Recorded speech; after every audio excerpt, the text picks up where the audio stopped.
Do you ever get frustrated because your favorite scent doesn't last long enough?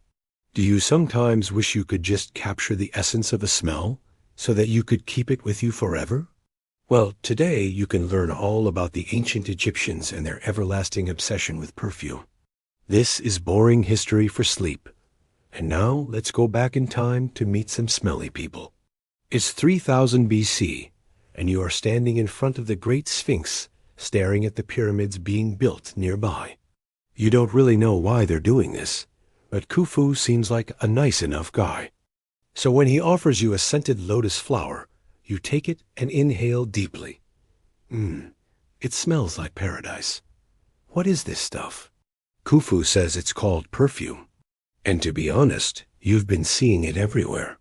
People put it on their skin, sprinkle it around their house, and even put it in their tombs. But what is perfume, and why do ancient Egyptians love it so much?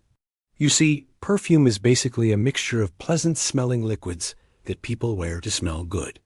Today, people use fancy chemicals to make them, but ancient Egyptians had more natural ingredients. They would take flowers such as jasmine and roses or tree bark, roots and herbs like cinnamon and myrrh, or spices such as coriander and cardamom. Then they would mix these materials with oil and water and turn them into cologne, kind of. The ancient Egyptians were obsessed with perfume because of the smell, but also because of the way it made them feel.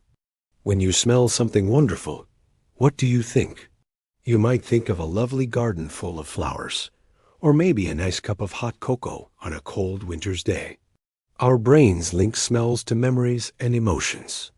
And when we encounter that same smell again, our bodies automatically respond in the same way.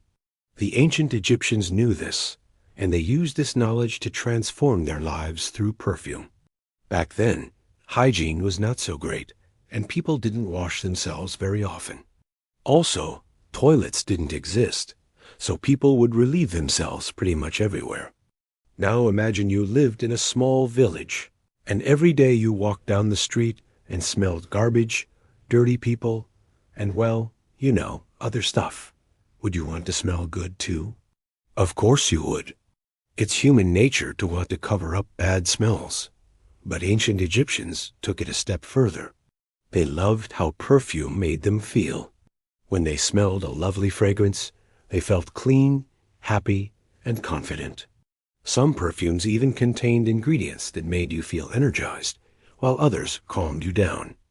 Egyptians wore perfume to important ceremonies and events. It was part of religious rituals and even funerals. You see, the ancient Egyptians believed that perfume could help them connect with the gods. They thought that when they smelled a certain fragrance, it could carry their prayers to the heavens. They also believed that each god had their own special scent. For example, Ra, the sun god, smelled like cinnamon. And when they wanted to worship him, they would burn cinnamon sticks to make their houses smell like the sun. Anubis, the jackal-headed god who guided the dead in the afterlife, smelled like myrrh. Myrrh is a tree sap that has a strong, slightly bitter smell. Every time someone died, family members would cover themselves in myrrh and lead them to their tomb. They believed that this would help the dead person reach the afterlife safely. The ancient Egyptians weren't the only ones who loved perfume. The Mesopotamians, Greeks, and Romans also used fragrances as part of their daily lives. The ancient Greeks even believed that perfume could improve your health. They thought that different smells could balance the four humors inside the body, which was their theory of how the human body worked. The Greeks also invented one of the earliest forms of perfume bottles made out of clay. These clay containers helped transport and store perfume for everyday use.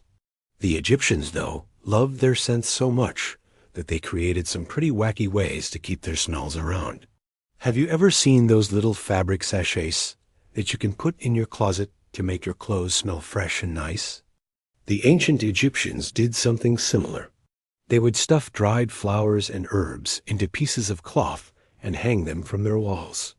This way, the lovely fragrances would stick to their clothes, and they could wear that smell with them wherever they went. You can still find some of these scent sacks in Egyptian tombs today, thousands of years later. But the ancient Egyptians took it a step further.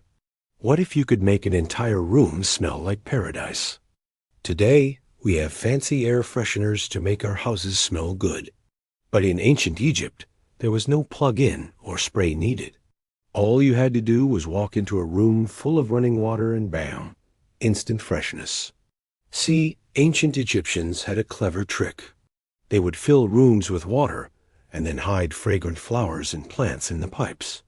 The water would flow over the plants and release their smells. This way, the whole room smelled amazing. Can you imagine taking a bath surrounded by beautiful smells? Well, the ancient Egyptians could. In fact, they believed that bathing with fragrant oils could help heal your body and soul. In the public baths, attendants would throw flowers into the water and stir them with long sticks to spread their smells throughout the bathhouse. They would also use perfume during mummification. As you probably already know, mummification was the process of preserving a dead person's body so that they could live again in the afterlife. The process involved wrapping the dead person's body in bandages after removing the internal organs. But before this, the body would be covered in perfume. This was done for two reasons. First, the smell would help cover up, well, the smell of a rotting body. After all, the embalmers had to work in the same room as the corpse. Second, the perfume would help preserve the body. The ingredients in the fragrances would dry up the body and prevent bacteria from growing on it. The ancient Egyptians also loved to gift perfume to people they respected. It was a sign of friendship and admiration. And some people even went as far as naming their favorite scents after their beloved. You might think that this is weird, but to the Egyptians, it was just a way to show how much they cared about someone. They would give perfume as a gift to show they appreciated someone, kind of like giving someone flowers today. Perfume was also used as a form of currency in ancient Egypt. Sometimes people would trade perfume instead of using gold or silver. The most valuable perfumes were worth a lot of money and were reserved for the pharaohs and the richest people in society. The average person could only afford cheaper fragrances. Today, you can buy cheap perfume at almost any store.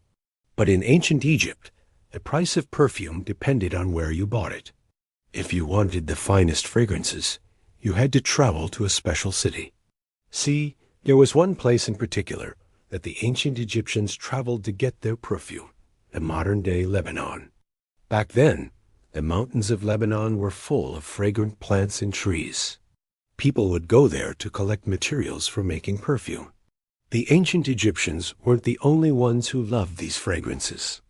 People from Greece, Rome, and Arabia also traveled to Lebanon to get their hands on some nice-smelling plants. The area became so popular that the king of Lebanon created his own perfume industry.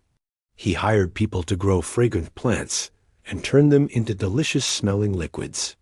Some of the most famous perfumes in ancient Egypt came from this region. Myrrh and cinnamon were especially popular. In fact, the ancient Egyptians loved cinnamon so much that they made it illegal to export it out of their country. They wanted to keep their favorite smells all to themselves. But as you probably already know, ancient Egypt fell, and with it, the perfume industry. The once great empire was no more, and people stopped traveling to Mount Lebanon for their scents. But the ancient Egyptians weren't the only ones who loved their fragrances. Other civilizations across the world kept the tradition alive. The ancient Greeks, Romans, Persians, and Arabs continued to make and use perfume as a part of their daily lives. In fact, the Arabs were responsible for creating some of the most amazing perfumes in history. They used ingredients from all over the world, including India, China, and Africa. One of the most famous Arab perfumes is called amouage. It's a mixture of vanilla, amber, and musk that has been around for centuries. So next time you smell a lovely fragrance, remember that you are continuing an ancient tradition that goes back thousands of years. From the ancient Egyptians to the Arabs, people have always loved to smell good. And who can blame them? Smelling good makes you feel good, Now close your eyes and breathe in deeply. What do you smell? Flowers, grass, freshly cut wood. Whatever it is, cherish that moment. It's a gift that the ancient Egyptians would have loved. Thank you for watching this episode of Boring History for Sleep. Go to our website to learn more about boring history. And don't forget to subscribe so you never miss an episode.